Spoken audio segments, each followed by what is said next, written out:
Okay, it is 10:30 a.m. and I am calling this regular meeting of the zoning administrator to order. My name is Amy Nicholson. Let's move on to item 2. This is approval of minutes. I'm wondering if it's appropriate for me to approve the minutes or if we should push that to the next meeting that the regular zoning administrator is on. Did you have a chance to review the video of that meeting? I did not watch the video of the meeting, so I think Then it would be proper. Okay, thank you, Mark. Moving on to item 3, this is non-agenda public comment. We are now taking public comment on item 3, which is non-agenda matters. This is a time where any person may address matters that are not listed on the agenda, but are within the subject matter jurisdiction of this committee. I'll Yes, comment. please. Go ahead. Yeah, please. hi, Okay.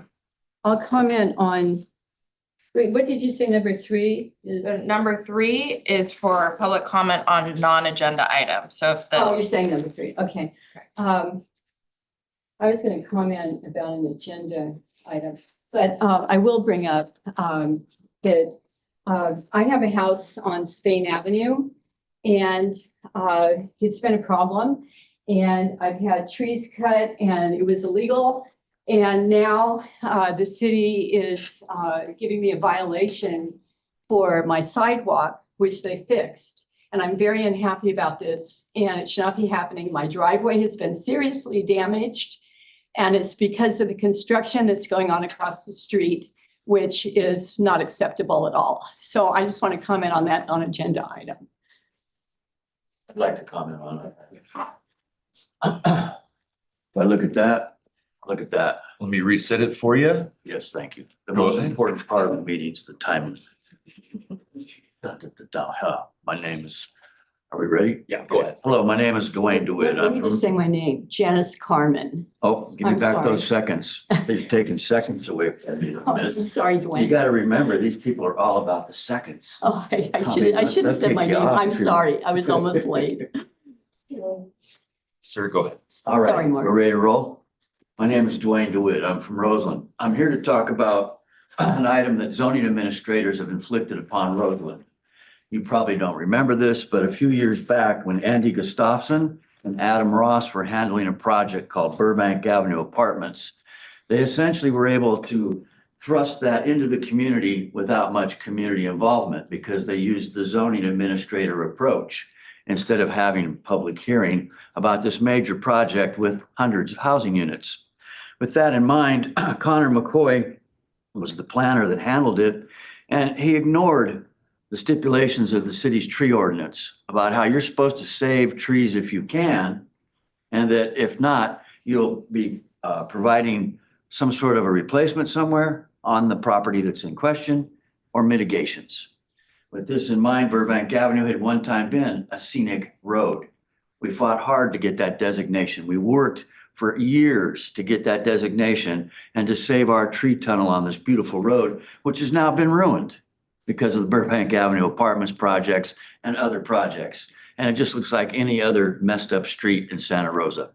With that in mind, I come to the zoning administrators to talk to you to say there needs to be some sort of an approach where the administrators talk to the community at large, not hear just about a fence, not hear about somebody's height limit. No, about what's going to impact a community with a cumulative impact. When they have a big project coming in, the people in the area need to be at least informed how that's going to occur. The zoning administrator approach is actually cutting this out of that. Now, 10 years ago, there was a thing put together called the Open Government Task Force. And it was stipulated by the city, you'd be working to have even more input from the community and that meetings would be open government, let's all get involved. Well, at 10:30 in the morning on a Thursday, working class people usually can't be here.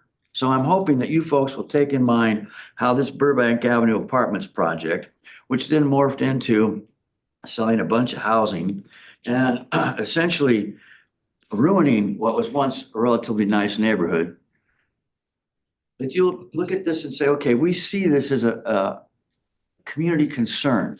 It's not just one or two people that come here and talk about it. It's those that can get the time. I'm a retiree, so I can do it. But that's not fair to all those other people in my community. Burbank Avenue Neighborhood Association, Hughes Avenue Neighborhood Association, McMinn Avenue Neighborhood Association. Hundreds of people in a community impacted by one person's project coming forward, always with the stipulation, we're providing housing. It's about housing. Well, you know, we got plenty of housing being built. Thousands of units are coming in. So we should get back to that open government task force stipulation, and we're right on time. Thank you. If there's anybody else attending in person who would like to make a public comment, please raise your hand. Zoning administrator, there are no further public comments. Thank you. So we'll close public comment and move on to item 4. This is zoning administrator business. The zoning administrator is appointed by the Planning and Economic Development Director and has the responsibility and authority to conduct public meetings and hearings and to act on applications for minor or reduced review authority projects or entitlements, also called land use permits. A determination or decision by the zoning administrator may be appealed to the Design Review and Preservation Board, Planning Commission, or City Council as applicable to the decision. All actions taken by the zoning administrator may be appealed within 10 calendar days. If the final day of the appeal period falls on a non-business day, the appeal period will be extended to the next business day. Moving on to zoning administrator reports, I have none.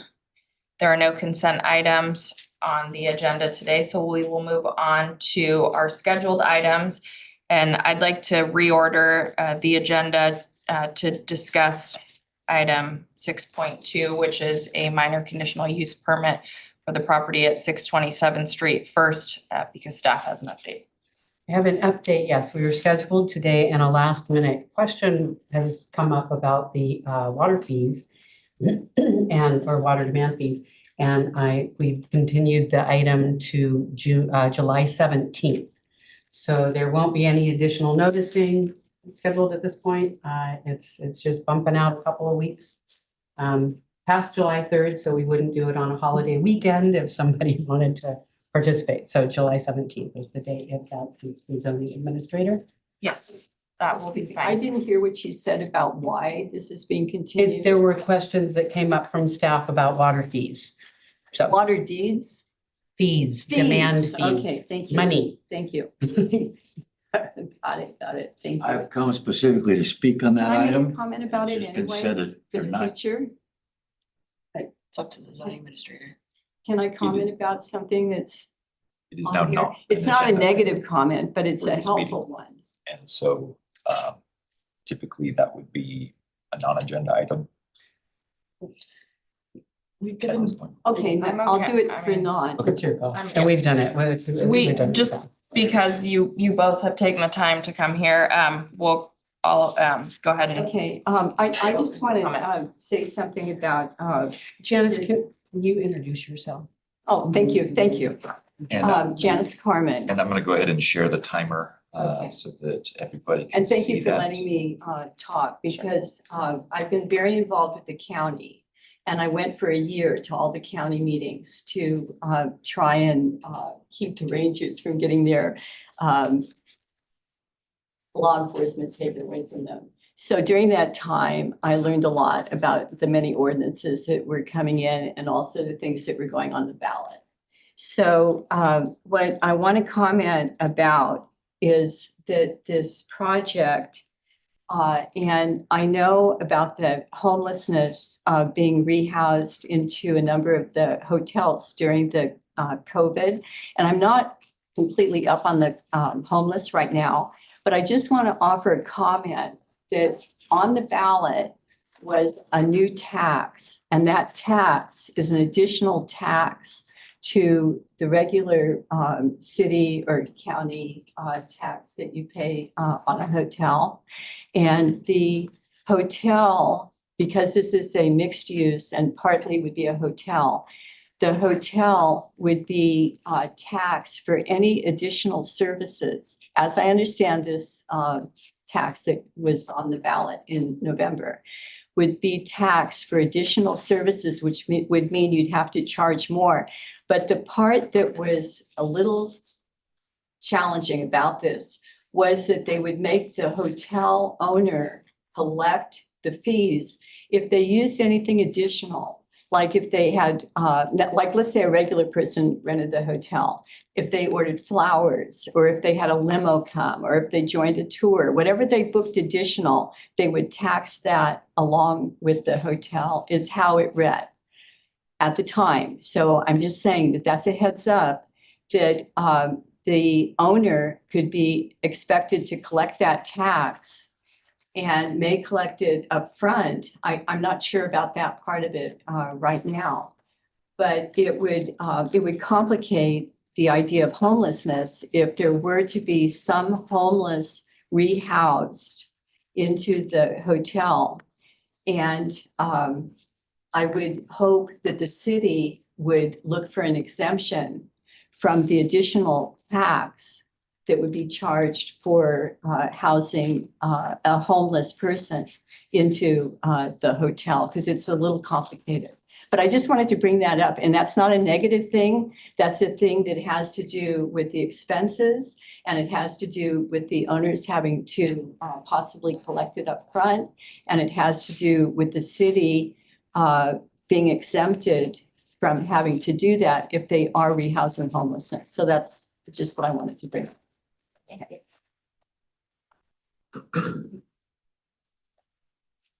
Right.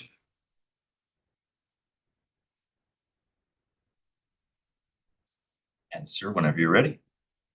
Hello, thank you. My name is Dwayne DeWitt. I'm from Roseland. Thank you for the previous comments that were there. I'd come specifically because I've been concerned about how this project's being handled.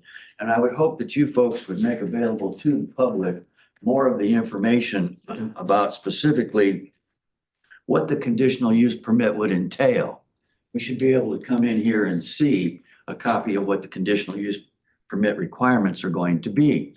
The situation, as I remember this building, was that there was some considerations given by the city for this to go up because it was going to be helping with our housing issues. Now, one of the things the city of Santa Rosa has been doing for a number of years has been pushing on the Airbnb industry, the short-term rental folks, and making sure that they have to abide by certain stipulations, and that there's been this thing about collecting fees from those folks also. So there needs to be an explanation to the community as to how this exact situation is going to be handled. It looks like they're going to perhaps turn some of the units into longer term rentals, and that you'll be able to stay in them for a long time. I didn't see the file when I came. I thought I would. And so I was just curious how this is going to be handled in terms of the Art House being a hotel, or is the Art House an apartment building?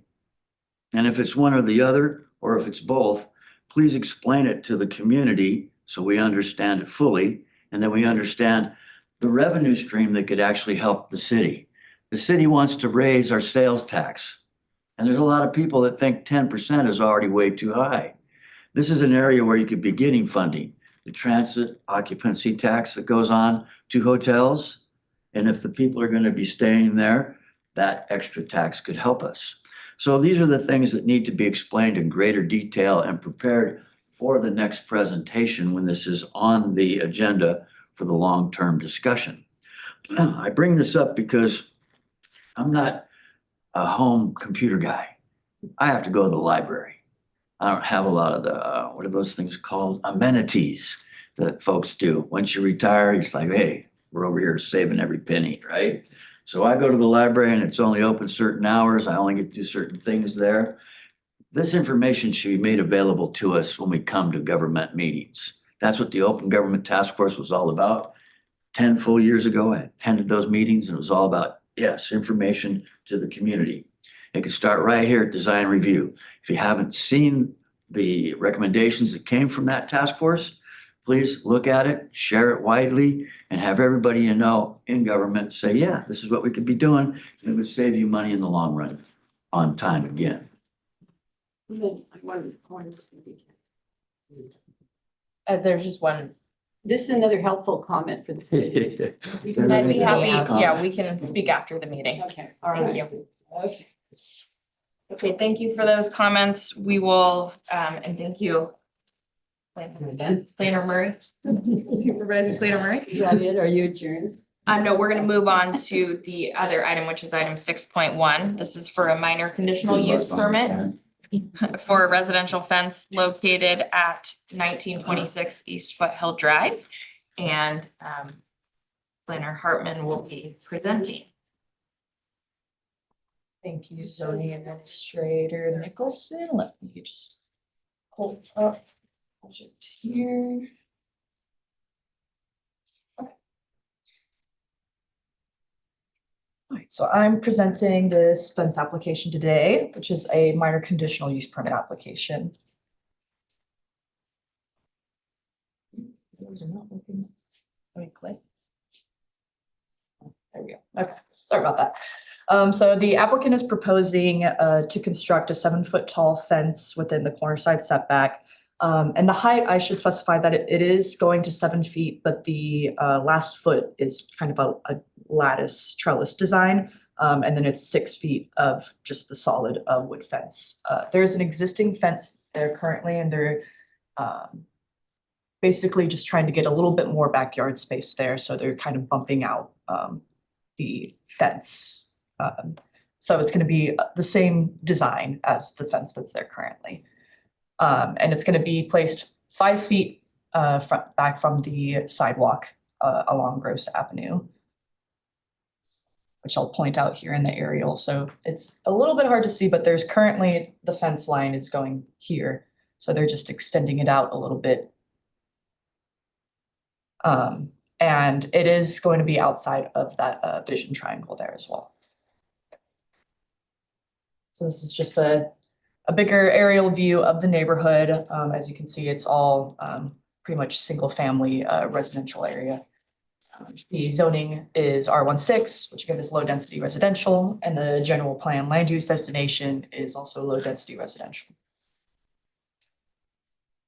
So this is a little bit more of an idea of where the fence is kind of landing here and the design of it. I know, again, it's a little difficult to see on the screen, but the plans are attached online. And then one of the conditions of approval will be to have some landscaping be placed in front of the Can you fence. speak up a little bit, please? Yes, so one of the conditions of approval for this fence was to have some landscaping be put in front of it, so the fence isn't as dominating. And the project qualifies for a CEQA exemption for it being an accessory structure to the primary use, which is single-family dwelling. Staff was able to make all of the findings. There was a public comment that I actually received right before this meeting that just had some concern about the placement of the fence and it being a hazard for vehicles. And again, it was determined that it is placed out of that 40-foot vision triangle, so there shouldn't be any issues to safety for vision for the vehicles. And so it's therefore recommended by the Planning and Economic Development Department that the zoning administrator by resolution approve a minor conditional use permit for the 7-foot tall wood fence located within the corner side setback. And the applicant is present if you do have any questions. Okay. Thank Thank you you my very much. presentation. Thank you. Just a moment here. So let's see, I don't have any questions. I'm assuming you're the applicant. Okay, great. I don't have any questions. Just wanted to give you an opportunity if there's any comments you want to make. You're gonna put us on the spot. You don't Not have really, to. Okay, great. Okay, thank you. So I will go ahead and open up public comment for this item. If you're attending in person and would like to make a public comment, please raise your hand. Janice Carmen. I just want to say, I wish everything was this easy. It looks like a good fence, and I'm very familiar with fences. And I think it looks great, and I'm glad that they're recommending it, and it's not a challenge for you. Thank you. All right, zoning administrator, there are no further public comments. Thank you. And I will go ahead and close public comment.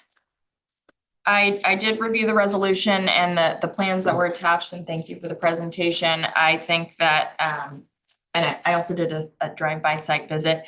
I understand that, just with the configuration of the property, the shape, and that it's on a corner, I understand the need for some additional outdoor space. And I think, given that there's 5 feet from the back of the sidewalk, it still provides that relief for pedestrians that are walking by. It's not too consuming. And I think along with the landscaping that has been conditioned, it will be a nice add to the neighborhood and allow you to enjoy your property more. So I will be signing the resolution approving the fence. And this action is final unless there's an appeal that's filed with the Planning and Economic Development Department within 10 calendar days of today's decision. And so for this item, that date is Monday, June 16th. That concludes that item, and we'll move on to adjournment. This meeting of the zoning administrator is now adjourned. Thank you. Thank you.